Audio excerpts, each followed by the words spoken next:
Hello, my fellow Extraordinary Americans. I'm Cosmos Dar, and this is Extraordinary America. What is Extraordinary America about? You see, American identity is about freedom, the opportunity for a better life, and the pursuit of happiness. However, most Americans are not free when it comes to the financial front. Most Americans are suffering from financial slavery due to loss of jobs, stagnant wages, inflation, and debt of all kinds. Wealth and income inequality runs rampant across America, and the middle class is all but disappeared. So what is Extraordinary America about? Extraordinary America is about the abolition of financial slavery. It is about the financial freedom of the 99%. It is about the nation of immigrants and descendants of immigrants awakening and unleashing the extraordinary within themselves and setting themselves free. The path to financial freedom is through entrepreneurship and investing on the light side. It is about financial education, not only when it comes to money in the monetary systems, but also in regards to how to start a business, investing, especially when it comes to precious metals and real estate. In this podcast, I interview guests, many of whom came from humble beginnings, to see how they did it and how they attained financial freedom in their own lives and how they did business. And it is my hope that you will be inspired and you will want to awaken extraordinary within yourselves and realize the American dream. Once again, welcome to Extraordinary America. Thank you so much for taking the time to do this podcast with me, and I'm really grateful that you took the time to come here and share your wisdom with all of us. So I know you've been consulting like CEOs, business owners for like more than 20 years now. Can you tell me and the audience a little bit more about your background, your story, and how you got started? Sure. I'll try to make it as quick as possible. I started off as a systems analyst. So computer programming and systems analysis, and companies used to hire me to come in and look at enterprise level systems and see, even at a young age, and kind of restructure them in such a way that they got their results and their outcomes faster, more efficiently. So I have this sort of uncanny, weird ability to be able to see a multiple step system and be able to create the same accomplishment in a in less steps, and usually and hopefully more efficiently and more effortlessly. So I did that. So I ended up working for a company. One of the companies that I worked with, my last one was with Insurance Corporation of British Columbia. I helped them restructure one of their software programs that they had dumb terminals in 600 brokers' offices across British Columbia, and I headed up the team to take that entire infrastructure and change it and give them just a little terminal on their window, and they used VPN to go directly to the mainframe. So we saved them probably about $7.5 million a year in infrastructure costs, that they just removed that entire that software that I had put together back then about 5 years ago. So if you start putting the numbers together, it was quite a significant savings over a long period of time. One of the sort of kind of pieces of work that I did way back when in my very early 20s type of thing. And so, but doing that after I was done, alongside something that was running parallel to that whole thing was the fact that I was struggling with the idea of God. I'm Greek, so I was brought up Greek Orthodox, and one of the things that I do as an analyst is analyze. So I analyzed my religion, and there was not too many, answers too many of my questions that could be answered in a way that was satisfying. So I kind of denounced the religion while all this was going on with that, and I started going into, learning about how the mind worked and how human behavior worked. So I studied neurolinguistic programming and hypnosis, and so I became master trainer of those things. And then I studied energy work, and then I got into quantum physics and quantum mechanics, and next thing you know, boom, right back to God again. So so I went this like really full circle along doing sort of like some personal sort of a personal sacred search, if you will. And then by doing that, I ended up leaving my computer type of work and stuff and moving into professional speaking. And so one day I just quit my job. I up and left, and I went home, and my wife was pregnant with my kid. And I said, yeah, I don't have a job anymore. And she goes, Wow. what happened? Did you get fired? I'm like, no, I quit. And she goes, and what are we going to do? I'm like, anything but that. And so immediately after a few arguments, of course, how crazy I'm I pretty was, sure. not only from her, but also from her dad and all that kind of, because that job that I had was a pretty well sought after job. I mean, that was a $80 to $90,000 a year job back, in the late 90s, early 2000, right? And, and so people thought I was crazy for leaving, but I just couldn't do it anymore. And I'll tell you what the moment that made the shift was.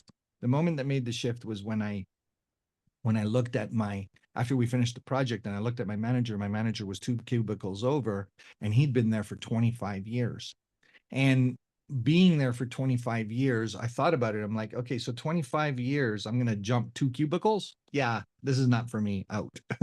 So I Wow. left and it was a union job too. Like they'd built a union position for me and all this other kind of stuff. No, I just walked out and went home and jumped on the phone. And I ended up calling um, somewhere like around 50 to 100 of my closest friends. And I said, I need to be on a stage as fast as possible. And my very first stage was the Project Management Institute of British Columbia. And I did a seminar. And the seminar was what I thought about stress and how it affects people in the mind and all that other kind of stuff. And that just kind of launched my career afterwards. For there, I parlayed a whole bunch of other sort of events from there because project managers are part of companies. They brought me into their companies and I started doing lunch and learns and all this other kind of stuff. And then I started getting paid for the trainings. And then after that was doing good, and I was also doing some personal development sort of interventions as well as like pre-performance coaching and all that other kind of stuff.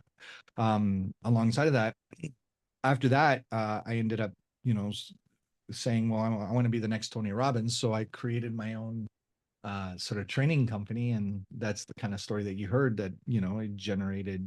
It went from 3 or 4 people coming to my events to 14 months. I had like hundreds of people coming to my events. So, and then a lot of people after that asked me, well, how did that work? Like, how did you do it? I'm like, honestly, I don't know. Just some things that came natural to me. But then my clients, so people were saying, well, let me pay you to pick your brain. And so that's how it kind of evolved into consulting afterwards, right? And then they picked my brain and pulled out of me my process, which ended up becoming perceptual positioning, which perceptual positioning is all about how to set yourself up so that you become the one and only in the marketplace. And then people choose you as the obvious choice to buy from. Stefan, this is like an amazing arc. Like you were had a really successful corporate career job, and you just left that, like even like while your wife was pregnant, and then you made it work. Like you went to the seminar business, and then you succeeded. And then a lot of people would not have even dared to do that because that's so much financial risk at play. Like, what gave you like what was your mindset and process during that time that allowed you to take such a massive risk? So my entire study was on mindset. My entire study was on how to eliminate fear and how to decrease negative emotional states that stop us from making powerful decisions for ourselves. So in NLP and hypnosis and all this other kind of stuff, it was more about like you can be anything that you want to be. You just have to think about it and be very clear as to what you want to be and then run for it. So I just had the faith that that was the truth. And that's what I went and did. So it was like jumping without a neck. Yeah, it was totally scary and stuff, but hey, necessity, I believe necessity is the mother of all invention. I had to do it. It was either do or die. And sometimes when you set yourself up in this sort of do or die situation, magical stuff starts to happen. So So thank Steph, God. So Stefan, that's really interesting that you said the have to situation because I've heard that before, right? Like a lot of people, they are capable of doing great things when they're in a have to situation, but a lot of times the have to situation is created by environmental circumstances. But let's Right. say like you don't have environmental circumstances and you're very comfortable in your lifestyle, like the way you were in your corporate job, because a lot of people out there they're comfortable in their jobs. How would they create that have to situation in their mind? In order for like without having to have an environment put circumstantial pressure. So you're saying, so someone that is comfortable, right? So to me, comfort is the beginning of death in business. And because what happens is once you start to become comfortable, then you start taking your foot off the gas. You stop looking at making a dream happen. You stop creating. You stop being alive, right? It's okay to be comfortable for a little bit, but not for a long period of time. Because if you're comfortable for a long period of time, and I've seen this with my CEOs and stuff like that, what happens is to become comfortable. And it also, by the way, it also happened to me where you become super comfortable financially and all that other kind of stuff. And then you're like, oh, I'm good. Who cares about everybody else? Like that kind of a thing, or whatever.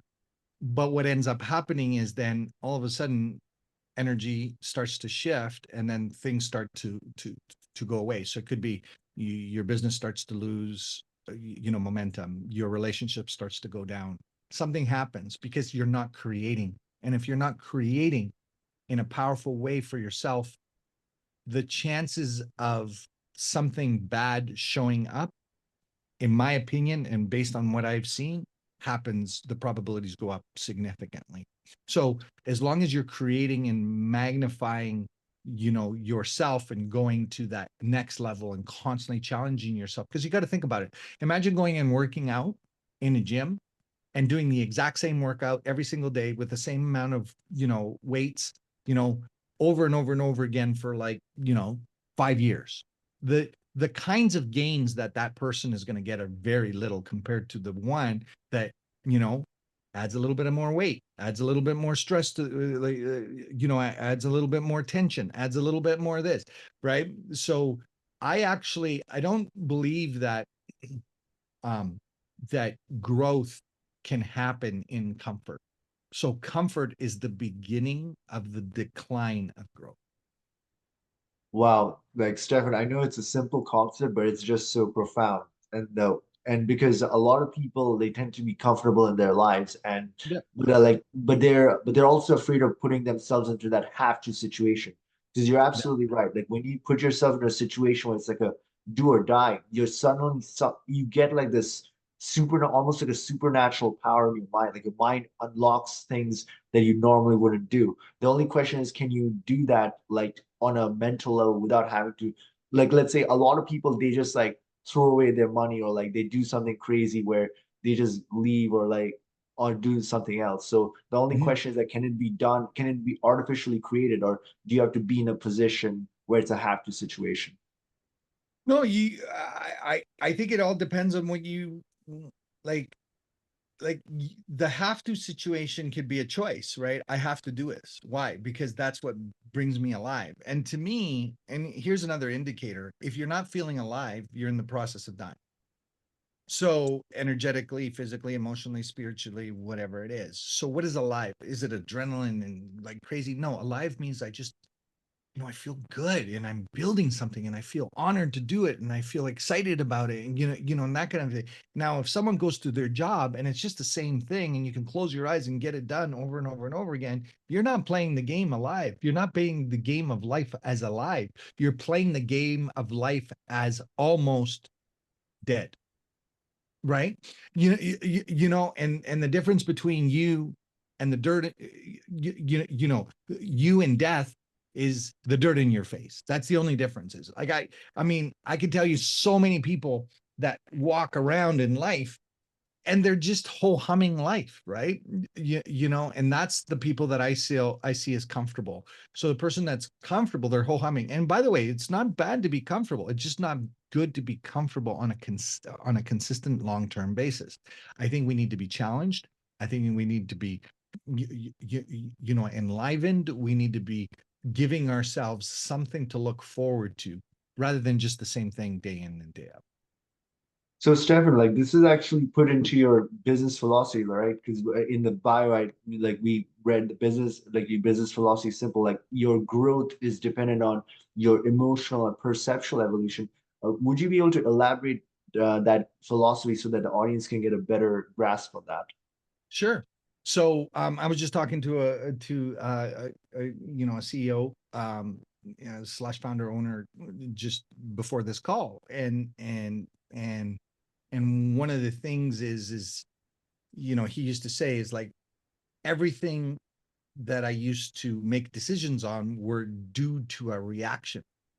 So a reaction is I got mad, so I made this decision. I got excited, so I made this decision. I got like it's like it's it's something that's reactive rather than responsive. Responsive is the idea of, you know, something happening in your life, good or bad or whatever, and having the ability to pause first and check in to see how it aligns with who you are, what you do, what your intuition is, and all that kind of stuff.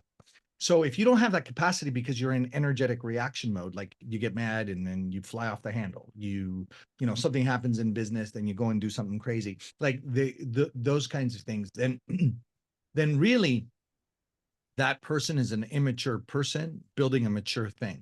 And the mature thing, I think, is the like I think business is an expression of self on the planet. And matter of fact, I actually think now, I feel now that business is an expression of God's work through you in on the planet. That's what I truly believe. And and if you don't take that as something as important, you know, to think about it like kind of like that way, like your business is an expression of your the best possible thing that you can give in the, you know, to the world, then you're a small person playing a big person's game. And so I truly believe that it's a honor, it's a responsibility, you know, to build something from a place of maturity, right? Like, what's the mature way to build my business? What's the mature way, right? So that's the moving from being reactive in your life to responsible to be able to respond to things in your life. So there's that. So the perceptual piece, so that's the emotional piece, so that your own personal growth, because I think your emotional quotient needs to be, you know, pretty high in order to play the game of business, right? Otherwise, just go to a job, make sure that they keep you secure with amount fixed income for the rest of your life. And that's fine. There's nothing wrong with that. But, you know, if you're going to be going to the next level and pushing you and stuff like that, you need to learn how to manage your emotional states. You need to learn how to be able to balance off, you know, the cycles or the things that are open up in your life, right? And how those affect the things in your business. There's some seriousness to it, right? Because you have a responsibility to serve at the highest level in business. That's how I see it. It's not the responsibility to make money, it's the responsibility to serve at the highest level, if that makes any sense. No, like, So, yeah.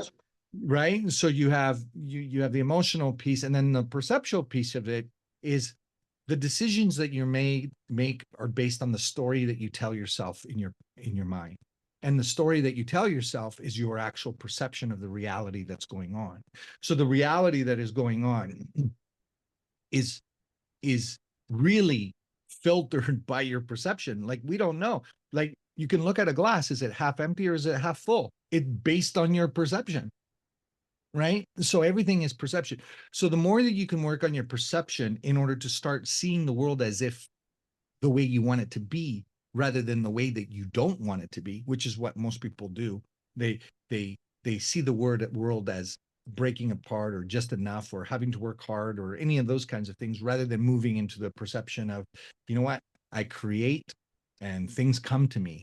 You know, business is easy. You know, people love to do work with me. Like those kinds of perceptual understandings, that new story, then your change of perception is what allows you to attract people at a higher level in terms of, you know, because people that are emotionally more mature than you, the chances of them buying something from you if you're emotionally immature or perceptually immature are probably pretty slim.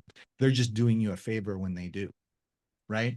Where if you can match your emotional quotient and your perceptual quotient, like, you know, the story that you tell yourself and the feelings that you have around those stories combined, then it's much more effective at being able to create a network of people around you that will support you to grow yourself to places that you'd never thought you could go. Stefan, you bring up an amazing point regarding emotional and perceptual growth. And like I agree, like the story that you tell yourself basically determines your reality and your perception. But one of the things that I've noticed is that a lot of people they have their limiting mindsets and beliefs from when they were kids, and Mhm. then they have not realized it until like much later in adulthood. So let's say you had somebody come up to you like in business and they wanted advice regarding how to uproot these subconscious limiting beliefs and get to that level of perceptual growth that you're talking about. How would you advise such a person? So the first thing that you got to look at it, okay, so I know a lot of people throw around this whole limiting beliefs thing and all that kind of stuff. I think of more of it as what is the story we tell ourselves about the reality that is around us. So if the story is life is hard, business is hard, you know, it's difficult, I'm not good enough, I'm not smart enough, I'm not this, I'm not that, all those kinds of things, that's the story. Really, what you want to do is you want to write down the story and ask yourself, is this really true? See, what we do is what we do, and what most people do is they tell themselves a story and then take it as fact instantly. And so the thought process is like, well, this is what I believe. This is what was. So you instead of saying this is what I believe, you just say, what's the story I'm telling myself about this situation? Okay. And so when you look at the story and then you say, well, it's like this, it's like this, it's like this, it's like this, it's like this, and you start writing it down, let's say, or speak it or whatever, and then go through every point and then say, from scale 1 to 10, from 0 being not true to 10 being true, I believe that 100%. What is that? Right. And chances are most of your limiting beliefs will be less than a 5 if you're true with yourself. So it's so funny. We run our lives on a 5 or less, Wow. right? When in actual fact, if you really get down and you say, how true is it? So, for example, someone says, I can't do this, whatever it is. Is it really true that you can't do that? Like forever, never? You can't really do it? Or is it, I'm not, I don't have the skill set to do it yet? Okay, well, I don't have the skill set to do it yet. That's more true of a conversation, right? And then what happens is you start to convince and talk to yourself in reality rather than perceptual storytelling. Okay. And that's what it is. Like, everything that we have and that we live by is a story. And when you ask yourself, well, what's the story? What's the story that I have about relationships? What is the story I have about business? What is the story I have about my relationship with God and with my family, with my friends? What is the story I have in my relationship with my money? What's the story? And all those things, once you start to start to recognize the story, and then once you start to write it down, you go, really, is this true now? Or is that true right in the past? And I just bought it up till now. So you bring to your self-awareness. Jordan Peterson does this in his self-authoring suite, where you start to talk, you kind of write up all this stuff, but there's one thing that I think is missing from that specific piece is, do I really believe it or am I acting as if it's true? And so, and I, and if you really get real with yourself, you're going to see, chances are you don't fully 100% believe it, right? There's a gradation of belief around something. And then once there's a gradation, that means that there's space to be able to fill it with a new belief, a new story, a new idea, right? And then before you say, okay, I'm going to change this 100%, which is kind of hard to do, what you want to do is you want to say, can I put myself in the direction to start to see this differently? Look at it differently, work with it different, like that kind of a thing. And that's how you start to start picking apart your reality. Because what I do every day is I question myself whether or not what I'm saying is true or not to me. And if you get used to that, then you can start being real with yourself, and that reality allows you to change your story.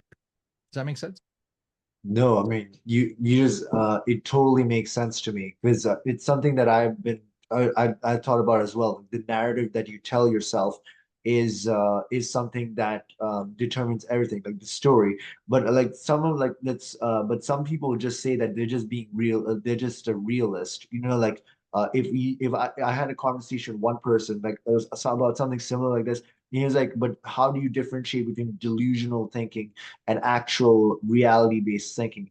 And that's something that a lot of people would ask regarding this, you know? Yeah, absolutely. I get that a lot. Like, come on, staff, be real. Okay, what's real?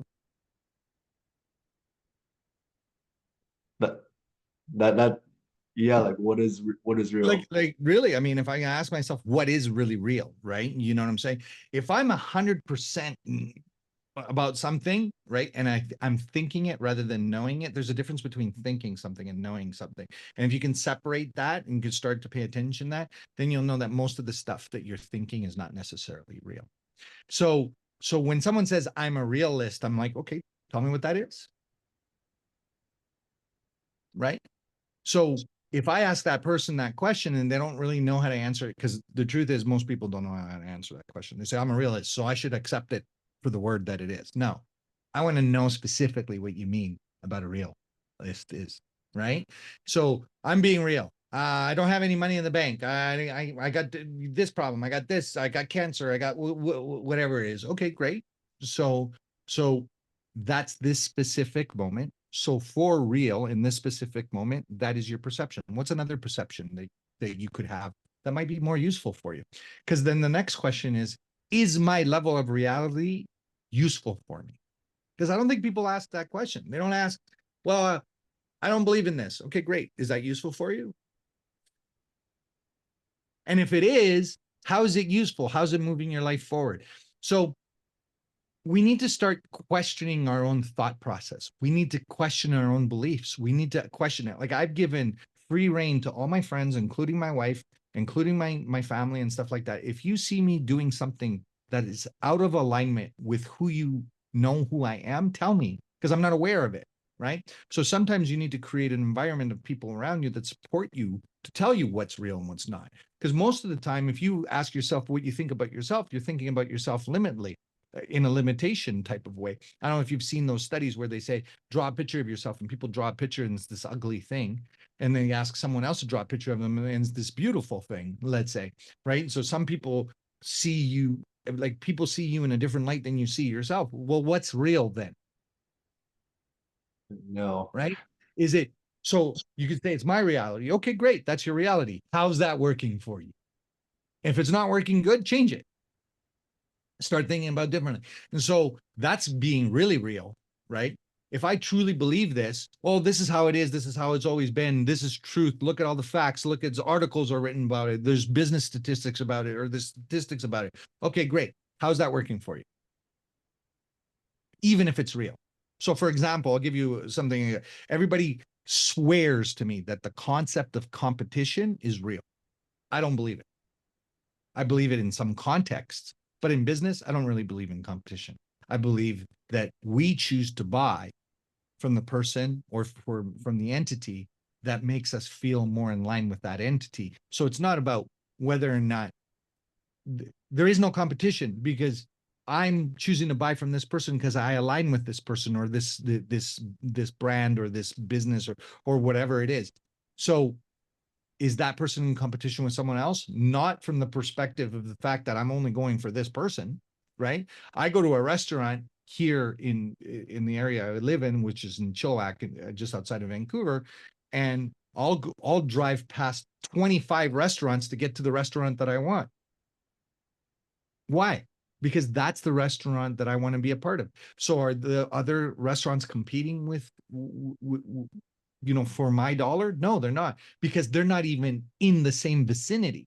So like in my mind, I'm not even looking at it, right? So if I'm not looking for it, there's no competition there because there's only one for me. And if you pay attention to brands and in business, like if you can get to a place where you construct your brand or your business or your model or your offer or whatever it is in a way that it reflects who you are, nobody can compete with you because they're not competing with the features, advantages, and benefits that you're bringing. They're competing with your beingness. Good luck on that. So is it real? to talk about competition in business. In my opinion, no. But there's people that would fight me on it, right? But it's not it's not reality for me, because the idea of competition is not useful for me. It might be useful for other people to push them to try to do better than other people, but then what happens is they take their focus off of their client and they put it on the person to try to make that they're trying to be better than, right? Yeah. And then the relationship with the client suffers. So for me, it's like work in a vacuum from the concept of competition. Work in a vacuum. You serve the person that's buying from you at the highest level you possibly can. Like you're making like the most loving meal for them in the product or service that you're offering. And then don't worry about the people and the competition and all that other kind of stuff. You can go look at it to see what kind of things that they're doing that you might want to copy, but that's it. So, but the reason I say I'm bringing that concept up, because that's something that's real to me. Does it mean it's real? I don't know. It depends on where I look, what statistics I look at, how I measure it. Quantum physics is about the idea that that which is being measured, like looked and observed, changes by the thing that is observing it. So if that's the case, right, then what is real? Everything that I see with my eyes and I construct it in the reality that I'm building in my own perception, that's real to me.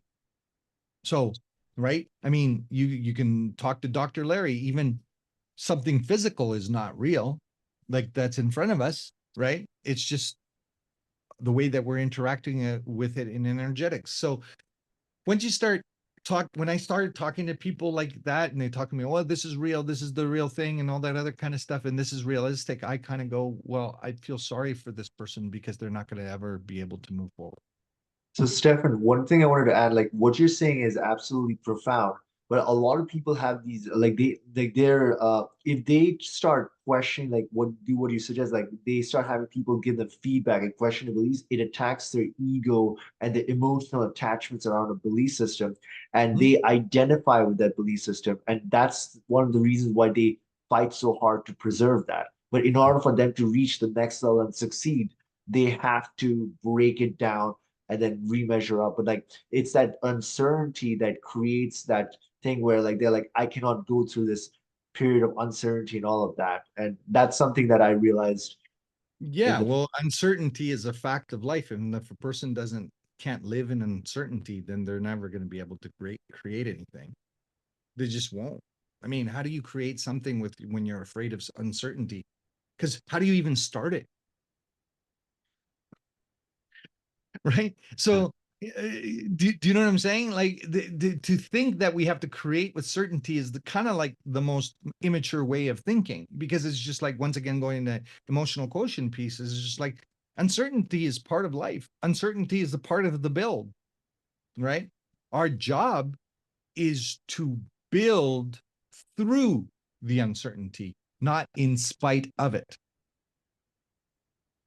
Yeah, Right? and the other part you mentioned about like competition, it arises from scarcity thinking, and then the creation comes from the thrive and abundance mentality.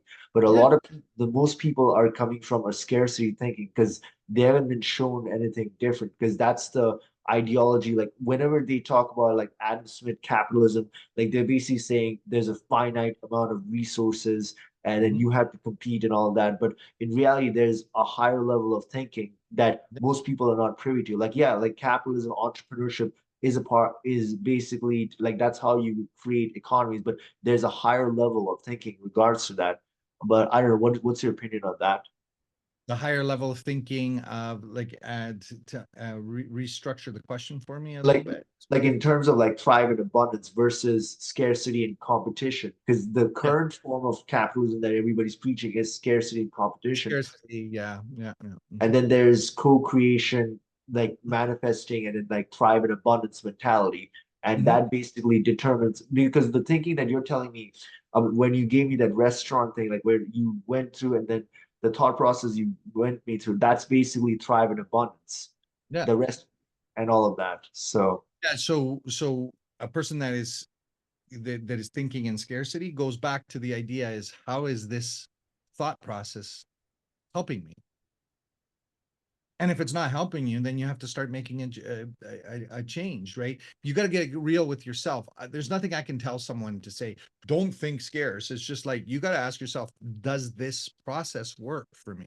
And it might work, you know, once in a while, right? And then that's what people sort of glam onto, and they say, yeah, but even a broken clock works, you know, twice out of, you know, a 24-hour period.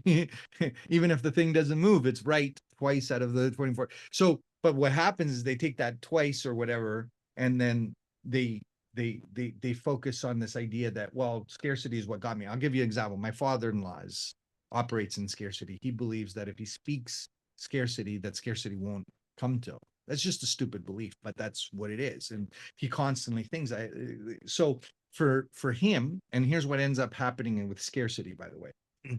Scarcity means I want to do enough to get motivated to get past the scarcity, right? Now, Yeah. when I'm past the scarcity, what motivates me to go beyond it? Nothing, because I've been motivated away from scarcity to get to a certain point. But now when it's good, what do? I coast. And then what do I do in order to be, because human beings want to always be active and motivated when they're feeling good.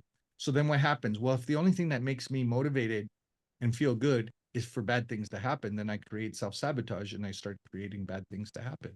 And then I get motivated again. And then I go past the scarcity again. So then what ends up happening, if you want to know whether or not scarcity works for you, it's really simple. If you see your life like success, failure, success, failure, success, failure, success, failure, and it's not like this, but it needs to be going upwards as it's going like that, not all the way down, all the way up, all the way down, all the way up. So scarcity, at least what I've seen, because I've had CEOs coming to me, help me keep the lights on. I'm like, I'm not going to help you keep the lights on. I'm going to help you do that times 10. But I'm not going to even focus on the lights. We're going to be focusing on the times 10 thing, not on the lights. And that's what makes a person move to a more active motivation strategy, where you get motivated by the creation, not the avoidance of bad things happening. So imagine, because our brain gets trained on the things that we teach it. And what do we teach it? Through repetition. So for everything that I make a decision on, if I'm making it on the place of scarcity, which is making sure that bad things don't happen, then that means motivation is equal to only when bad things happening. And that's sad, right? Because what ends up happening is that you see these yo-yo results with people, and they go, why? I get so successful and then I lose it all. No, it's because it's the success, the push that happened to get to the success is no longer there, because there's nothing to fear anymore. So they only they only operate on the avoidance of bad things happening, right?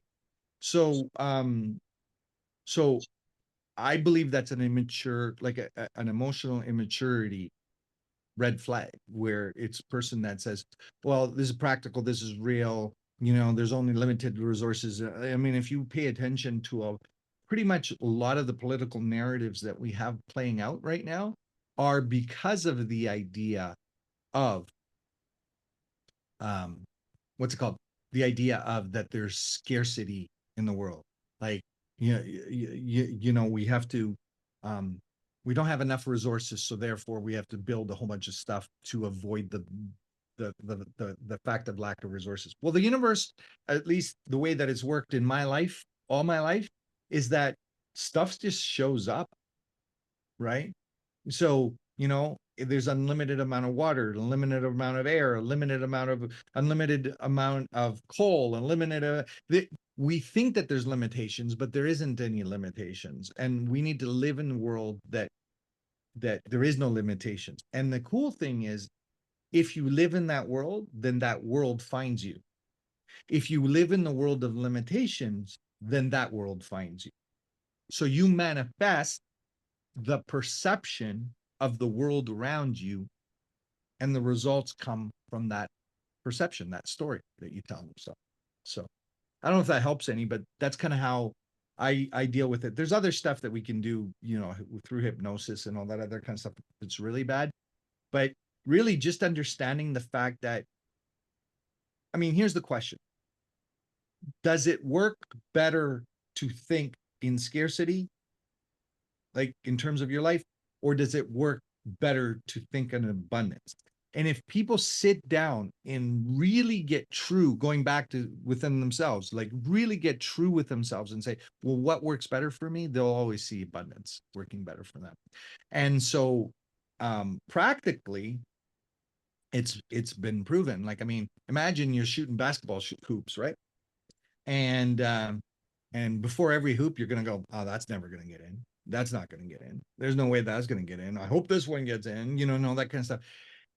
What will the results of the hoops going in would be for the person that's going, piece of cake, all right, all in, all the time, swish, swish, swish. So you got 1%. Now you might think that that's thinking positive, but it's not really thinking positive. It's giving yourself the opportunity and the probability to succeed more likely, because you're repeating and how you're repeating in your brain the thing that you want to have happen, not the thing that you don't want to happen. Stefan, like what you're saying is so profound. Like I hope the audience understands this because if they actually apply it into their lives, like it'll like have a radical transformation.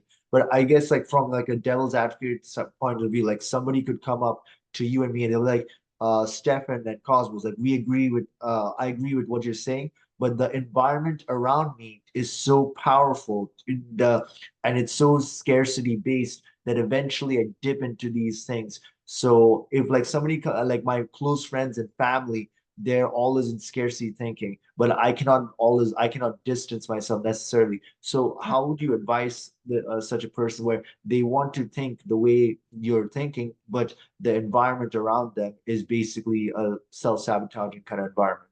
I don't ask for advice from people that I don't think have the life that I want. Right. And then, you know, if someone comes up and tells me, right, and I respect it, thank you very much, but it's like goes in one ear and out the other. Because the whole thing is like I can love my family, and this happens like even currently in my family, right? There's certain people, like my dad to this day doesn't know what I do for work, doesn't even want to Wait, contemplate. really? No, you know, he sees the fancy houses and cars and all this other kind of stuff and thinks I'm, because I don't quote unquote work. I guess I sit in front of Zoom, so that it's not work, I suppose. That, like that I don't, I must be cheating someone, or I must be, doing some sort of, like I was in the hospital and, we had a conversation of he thought I was doing some kind of credit card fraud stuff for the kind of money, for the money that Wait, I make. what? Yeah, right. So now what ends up happening? Do I fight that, or do I let the immaturity in the statement die? So, right? So, and that's what it is. So when you have a bunch of people around you that are quote naysaying and all that kind of stuff, you need to be filling your brain with the opposite information. No, I'm not going to distance myself from people. Or if I do distance myself from people, it's going to be in a respectful manner, like especially if it's family and stuff like that. And what I'm going to do is I'm going to have surface level conversations with them, but I'm not going to go deep because they're not mature enough to have a deep conversation with me. So if I know algebraic math, I'm not going to go to an elementary school student and talk to them about algebra. I'm going to talk to them about elementary school stuff. And that's how I see people's sort of, I mean, the intent is good and that's fine, but it's sophomoric in its delivery, right? You look at it and you kind of go, well, yeah, no, Yeah. right? But I don't have to fight that. See, what most people don't understand is there's there's no benefit in being right, in a conversation. It's just like, you know, you just are, right? So I don't have to fight to be right. So therefore I don't have to fight to tell the other person what they need to know. They're not mature enough to get it. Like my dad's not mature enough to get what, I mean, I've told him 100 times what I do for work, and he can't even contemplate it because he came from the restaurant industry working 18 hours a day, and he doesn't understand that you can make money serving people through advising. Right? He thought you could only make it through food. Well, no matter how I explain it to him, he's not going to get it. So am I supposed to get mad and ruin my relationship with my father because of that? No, I did in the past. We had arguments and stuff like that. But now I've recognized he's not emotionally mature enough in that context to understand what I'm doing, how I'm doing it, and all that kind of stuff. So I can't fault him for it. He just didn't choose to grow up in that fashion. So you start to look at the environment of people around you and you start to say, okay, well, who has aliveness? Who do I want to be more like? And those are the people that you hang out with more and have conversations and deeper conversations with. Everybody else surface conversations. I have surface conversations with a lot of people because the level of depth that I think in, most people can't handle. And they can't handle it because I ask questions that hurt if you're not ready to answer them. But they don't hurt for the intent of hurt. They hurt because these are the questions that people avoid asking themselves all their lives. Right? So yeah, you got to look at it like just because someone's mature around you, this is another thing that you have to understand. Or like there's your family member, just because they're older than you, it doesn't mean they're older than you. Meaning like they're more mature than you and that they should know, right? So a person understands what a mature conversation is worth versus an immature conversation. And to me, scarcity is an immature conversation. It just is. So people that are more mature live in the concept of creation and faith. Faith in themselves, faith in God, faith in others, right? Because faith is what puts us in order. And if anybody disagrees with that, it's really simple. You drive down the street, you go 100 miles this way, another person goes 100 miles this way, and then there's a yellow line protecting both of you. That's faith, my friend. So order in reality comes from the fact that I believe, I have faith that that person is not going to come over that yellow line and kill me. So faith just as a concept of belief is what drives order and gives us moves us forward. So if you have faith in self, right? But if you don't have faith in self, seek other people that have more faith in you than you have in yourself. And even if it's a lie, it'll make your life 1,000 times more successful. Stefan, you're right. Faith is so important. Like you have to have faith either in yourself or in a higher power because when adversity hits, that's when you require it. And another thing that came to my mind was when you're talking about different people, right? Like humanity can be in like I one person once told me humanity can be divided into two groups, sand and fertile soil, when it comes to self-development and growth. Like no matter what you put in the sand, like that nothing is going to grow, but infertile soil will. So you have to find out who is the fertile soil and who is the sand. That's what God said in the book. It said, don't cast pearls before swine, right? And that pearls could be your gift to the world, could be your business. Pearls could be, you know, things that enliven you. Pearls can be all that kind of stuff. Well, if someone is not going to accept it, why would I give it to them? Right? There's no point. I mean, I can't do it. I don't have to be mad about it, right? I just, they're not going to get it. They're sand, like what you're saying, right? They're operating in that context as sand. So be it. Yeah, I mean it's true. So, Stefan, can you tell me the audience a little bit more about your company, Perceptual Position Marketing, and basically more about what it does and what do you do and all of that? Well, perceptual positioning is consulting and advising firm, right? We advise CEOs and leadership teams on how to restructure their business model, the systems in the organization, in order to be more in alignment with the intended vision of the organization, which is, I call it the RFE factor, the reason for existence, right? So what's the reason for existence? And then we pull out of the CEO the true meaning of why they built what they're building. And usually we find that there's a lot of emotion and power behind that. We package that, we help them package that in their delivery to the market, also in their delivery and the communication to their culture. So we do that.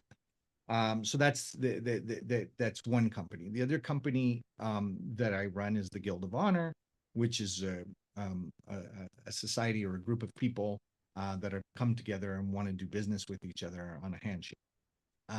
So and that's why it's called the Guild of Honor. We follow the principles of honor, sovereignty, and gracious and generous soul, and then create this business networking community around people that want to be more of service to others rather than just service to self.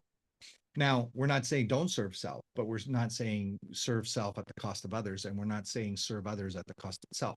So there needs to be like this sort of balance. And so I've created this kind of community, and basically think about it as a combination of business networking international, like BNI, right? And there might be a little bit of Freemasons in there. There might be a little bit of, different things, but around the concept of, I just truly believe if you can get 5 or 6 people that you can resonate with, and then energetically just jive with, and the combination in a non-competitive manner, creates this synergy that creates amazing outcomes. So one of the groups that I built in Greece, there's like 6 of us, and so now we've been working together for a while. Started off of where I was working with these CEOs to work with their companies and stuff. I'm still doing that, but now what's kind of spawned off of that is the group of us are going and combining our resources, money, time, energy, skill sets, all that kind of stuff,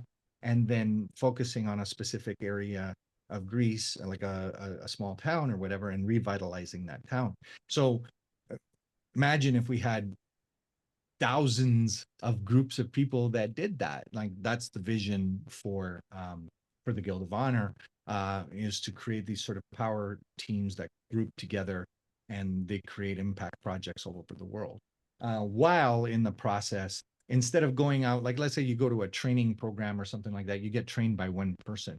Well, the guild is about setting up an environment where the people support each other so that they train each other along the way. Because I might say something to you, Cosmos, that you don't get, right? But someone else might say this exact same thing in a different way, and then you get it. So then all of a sudden now you've doubled your chances of the message landing and taking off. So imagine you have 5 or 6 people or even more, supporting you, whether it be, with best practices, with, supporting you with emotional support, supporting you with, resources like finances or whatever it is, to be able to achieve your goal. And you have a whole bunch of people to tap into to be able to make that happen. That's the vision of the Guild of Honor. So that's the other thing.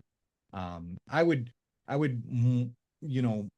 more want to steer people towards the guild, because that's more of where I'm moving towards my consulting and stuff like that. I mean, it's there if people want to have a conversation around it on stephanstavrakis.com. But really, I mean, my focus is the Guild of Honor. So it's guildofhonor.com, and honor is spelled with the English way, with HONOUR rather OR. So guildofhonor.com. I would definitely recommend anybody listening to this to definitely check that out. Because yes, one of the things that definitely accelerates business is like having a community of like-minded people, and also mentorship, and then that creates a time compression. So like joining organizations like this definitely accelerates that, and I definitely Especially recommend. if the people within the group are mandated to serve each other. So it's part of that, right? It's basically calling people that want to serve each other and then feel energy from serving each other. Imagine to have thousands of people of that, and so yeah. So not only that, I'm pulling out all the stops. I'm making it so that they can market them, like the Guild of Honor will market them when they're ready, and all that other kind of stuff. So a lot of the stuff that happens in business for people that are just trying to make it to 7 figures, like 6 figures, 7 figures, we kind of pull out all the stops and help them support to get there through the guild. So because I think the more that I can make the whole money thing not a problem, then the real true person shows up, which is either, and this is what money does, it either accentuates your weaknesses or accentuates your strengths, right? And so hopefully what we'll do is we'll get them to accentuate their strengths by helping them make more money, and then serving other people at the highest levels around it. So yeah. That is amazing, Stefan. And Stefan, is there any other projects or something that you're releasing that you'd want the audience to get a glimpse into? Yeah, my podcast. It's my podcast is called the Honor Code. So Honor Code podcast. That's going to be coming out next week. So The information is going to be coming out both on my website and on Guild of Honor website as well about the podcast, because I think, just like what you're doing is I have these fascinating conversations with these really, really cool people like yourself, and I want it to be recorded and I want to share it with the world, right? Because I literally do. I have like 3 to 5 new amazing conversations every day, and I'm like, sometimes I'm sitting beside going, wow, like this was awesome. People need to hear this information. So yeah, like Honor Code Podcast. I do believe I have honorcodepodcast.com, but either way, either the guild, not the guild, like guildofhonor.com or stephanstavrakis.com, either way that, the info is going to be there. And Stefan, again, how can people connect with you personally if they wanted to to get to know more about you? And I know you told about these websites, but if they wanted to connect with you, what would they do? Connect with me. My scheduler is meetwithstephan.com. So meet with stephan.com. And yeah, just have a conversation. I'm not a guy that sells things, right? I'm a serve guy. So what that means is I wait, have a conversation and say, well, how can I best serve this person? And if I can direct them somewhere, whether it's even quote unquote my competition, whatever that is, or one of my staff, or like one of the coaches on my team, or whatever it is, I all I care about is that this person gets served in a way that they've never gotten served before, because it's more customized to exactly what they want, not what I want for them or what I want for my pocket, type of thing, right? And I know not everybody does that. But like for me, it's more like jump on a phone call, let's have a conversation, let's get to know each other, and let's just see why God put us together. That's the way I look at it. That is amazing, Stefan. And Stefan, thank you so much for taking the time to do this podcast with me and share your invaluable wisdom. Because what you just told me and the audience, I mean, it even blew my mind. Because like the more I think about it, I'm like, I need to question things and question my beliefs and all of that. And it's so relevant. And I No, would yeah, and I would definitely want you to come back on the show at a later time, sure, because absolutely, anytime. This is awesome. I like I said, as much as I can help and serve, God's been good to me. The universe has been really good to me. And I really want to, give people the opportunity to see if they can tap into that magic of themselves, and that they can create, look, amazing outcomes in their lives, right? And the lives of others, right? Yeah, because that's ultimately what we want to do. I think the ultimate goal of humanity is to serve other people once they've served themselves, right? Usually, right? So, how are you going um, to help others if you haven't helped yourself first? yeah, I mean, that's why rich, like really, really rich people become philanthropists, right? Well, some people do, but let's just say most people you would hold that they're getting into philanthropy because they want to, give back, right? And for me, I'm building the Guild of Honor to transfer to my kids. Um, because I want them to be I've always believed in it. It's not what you know, it's who you know. So create a society of people around them that will support them, and then they can support them. So I'm excited of creating a multi-generational business model. So I'm not thinking about making money right now. Now I'm thinking about creating generational um, income and generational outcomes for my family. So yeah, That and the is family awesome. people around us, right? Like that kind of stuff. Anybody that comes and plays, we're all going to play together at a high level, right? So that's how I see it. Yeah. So hopefully that was helpful for you, and hopefully that was valuable to your people. And sorry I was late. I apologize for that. Oh, no, no problem. And I want thank you so much, Stefan. And I want to conclude this episode by letting my fellow extraordinary Americans know that, hey, look, there's an extraordinary within each and every one of us, and it's our duty to awaken it and unleash it. Until next time, bye for now. Bye for now. Hey everyone, thank you for watching Extraordinary America. If you like what you see, please do subscribe to our podcast and share it with others. Remember that the best investment that you can make in your lifetime is in your own financial education, for it is knowledge that truly sets us free. Also, remember that inflation is diluting your purchasing power, which in turn increases financial bondage. The practical thing to do is to protect the loss of your purchasing power and invest in precious metals or the right cryptocurrencies.